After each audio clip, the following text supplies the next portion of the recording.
Hi, my name is Karen Turner, and I'm doing a project about Molly Brown. Molly Brown was about one of the most famous survivors on the Titanic. Well, I'm now going to search the Titanic, and I'm going to open up a website called Encyclopedia Titanica, which is this one right here.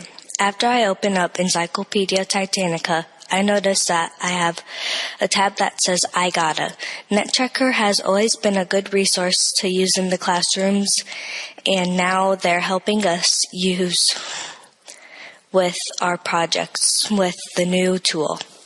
Okay, with I Gotta, I'm on the website looking for more information about Miss Margaret Brown, and here she is. She was 44 years old in first class and got on board in Cherbourg, and she was on lifeboat number 6. That's important because she actually helped get the lifeboats out. Now I need to start taking notes.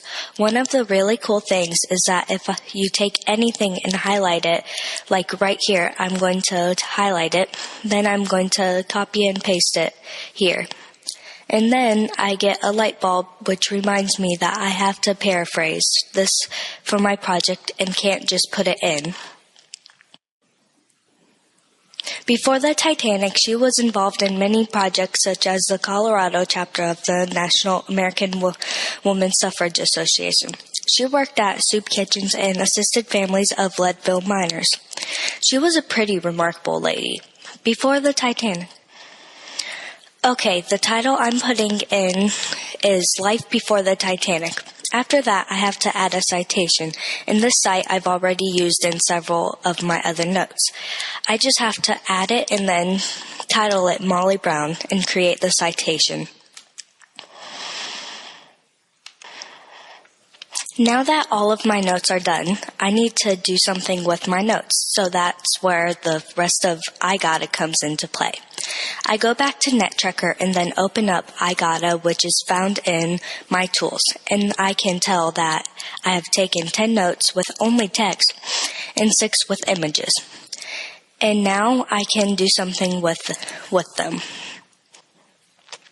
I can create a document, create a slideshow, or a timeline, but in my situation, a timeline won't work because I have nothing in my notes that would go on a timeline. But I'm going to create a slideshow. Now, usually when I'm told to create a PowerPoint presentation, I get lost in the bells and whistles of the project. So I'm going to go ahead and use this to get me started and organize all my slides. So I've already made my title slide, and now I'm going to add a new slide. And all I have to do is go ahead and come over here and say which slide I have to use first. So now I'm going to put in the information about where she was born, the life before her, and things like that. Okay, so now I've taken all of my note cards and went ahead and put them into the slideshow, and now I'm ready to go ahead and share it. I need to save my slideshow first. Then I can either view it full screen, or I can preview it and see what it will look on each slide, or print the whole thing, or I can even download it.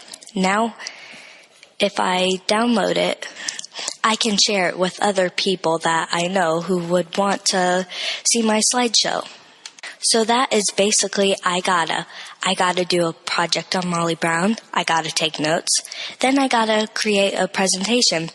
Then I gotta get facts into the presentation before the bells and whistles come at me.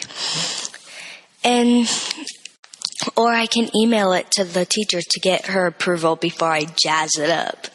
So, what do you gotta do? Because all I gotta do now is to turn in my project.